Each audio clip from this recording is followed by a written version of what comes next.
morning, dear students. Today we are going to further proceed our previous chapter Geography as a discipline, जिसमें हम लोगों ने कुछ headings की थी. आज हम लोग नेक्स्ट हेडिंग करने वाले हैं ज्योग्राफी एंड सोशल साइंस. किस तरीके से हमारी ज्योग्राफी बाकी सारे जितने भी सोशल फैक्टर हैं, लाइक सोशियोलॉजी है, पॉलिटिकल साइंस है, जितनी भी सोशल के वैरायटी है, किस तरीके से हमारी सोसाइटी से कोरिलेट रहती है. ये हम ज्योग्राफी एक ऐसा फैक्टर है जो हमें सोशली जोड़ता है. Look at this diagram carefully. Geography के कितनी सारी ब्रांचेस हैं.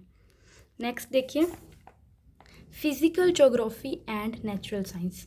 जो फिज़िकल ज्योग्राफी है और नेचुरल साइंस, फिज़िकल क्या, जो हमें हमारी आईज से दिखती है, जो फिज़िकल चीज़ें हमें दिख रही हैं, और नेचुरल साइंस जो हमें नेचर ने जो साइंस दिया है, एयर वाटर, उसे किस तरीके से ये कोरिलेट करती है. देखिए, अगर हम ट्रेडिशनल मतलब पुरानी ज्योग्राफी की बात करें तो जियोलॉजी, मेट्रोलॉजी, हाइड्रोलॉजी, पैडोलॉजी, जियोग्राफी, इन सब से हमारी फिज़िकल ज्योग्राफी रिलेट करती है. नेक्स्ट है ब्रांचेस ऑफ ज्योग्राफी. ज्योग्राफी में बहुत सारी ब्रांचेस होती हैं.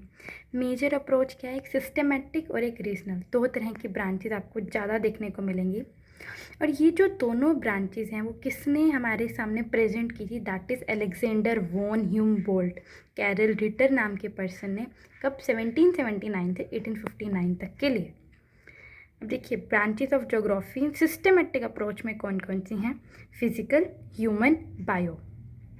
फिजिकल ज्योग्राफी जिसमें जो चीज़ें आपको दिख रही हैं सामने. ह्यूमन ज्योग्राफी जो हम लोगों ने बनाई है, पॉपुलेशन, हमारी हिस्ट्री, हमारी इकोनॉमी जो हम लोगों ने सेट की है. बायो ज्योग्राफी, जियो ज्योग्राफी, जी ज्योग्राफी, इकोलॉजी, इन्वायरमेंटल, ये जितनी भी इन्वायरमेंट से रिलेटेड हैं, जू से रिलेटेड हैं, इकोनॉमी से रिलेटेड हैं, इको से रिलेटेड हैं, वो सारी क्या हैं, bio geography. Look at this flow chart.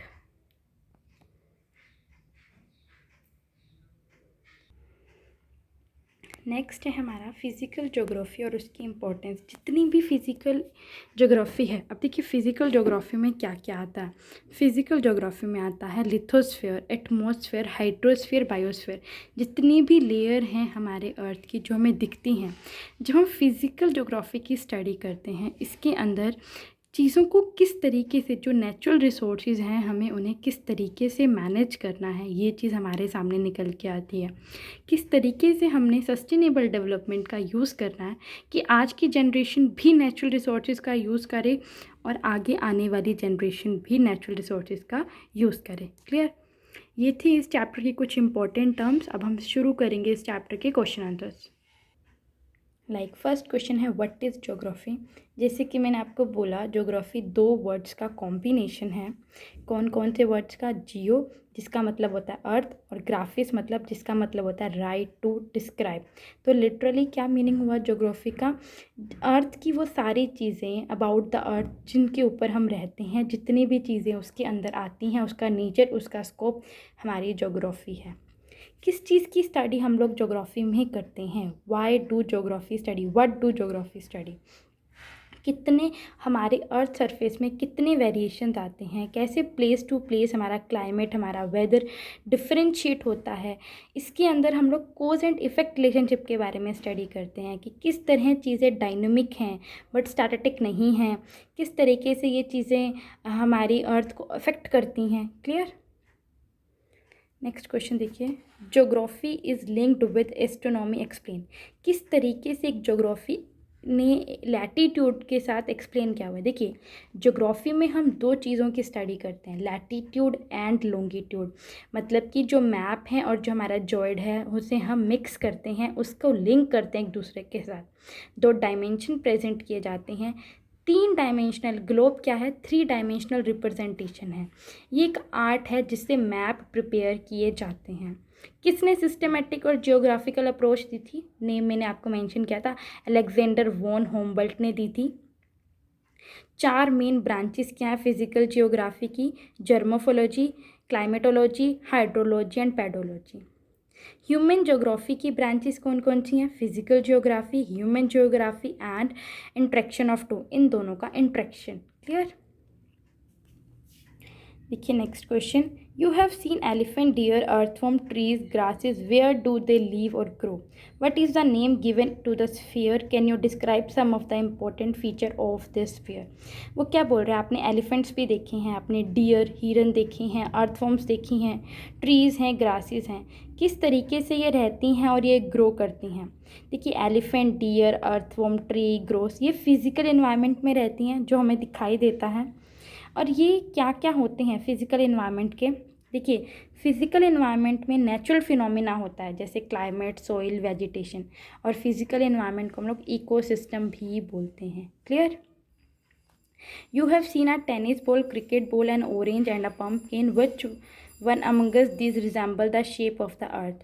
Which have you chosen this particular item to describe the shape of the earth?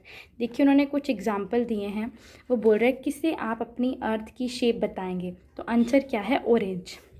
Orange हमारी अर्थ की शेप को रिजेंबल करता है क्योंकि ऑरेंज थोड़ा सा फ्लैट भी होता है, अर्थ भी थोड़ी सी फ्लैट है अपने पोल्स के पास, और जो शेप है अर्थ की वो भी जॉइड है, किसकी तरह? ऑरेंज की तरह। Clear? What important cultural feature do you observe while going to school? वो ये बोल रहा है कौन कौन से फीचर जब आप स्कूल जाते हो तो ऑब्ज़र्व करते हो? रोड, रेलवे, मार्केट, जितने भी एलिमेंट्स आपको दिखते हैं ये सब हम लोग ऑब्ज़र्व करते हैं जब हम लोग अपने स्कूल की तरफ जाते हैं। How does technology help man? किस तरीके से टेक्नोलॉजी मैन को हेल्प करती है? देखिए ये मैन को हेल्प करती है लूजन the shackles of the physical condition. Physical जो हमें कंडीशन दिख रही हैं उसमें क्या क्या चेंजेस आते हैं, क्या रीज़न रहते हैं उसके लिए। रिसोर्सेज को हमने किस तरीके से डेवलप करना है, उन्हें किस तरीके से यूज़ करना है, और टेक्नोलॉजी हेल्प करती है कि किस तरीके से मैन की जो हायर नीड है उन्हें पूरा किया जाए। क्लियर? और ये हमारी क्रॉप्स मतलब जो हम लोग बनाते हैं, जो हम लोग उगाते हैं खेतों में, उनकी कैपेसिटी को कैसे बढ़ाया जाए ये वो भी बताती है। So that's all for today. Next class में हम लोग आगे के क्वेश्चंस करेंगे। आई होप आपको यहाँ तक समझ में आ गया होगा। ओके, फिर भी कोई क्वेरी हो तो मुझसे पूछ लीजिएगा अपने क्वेरी सेक्शन डे में।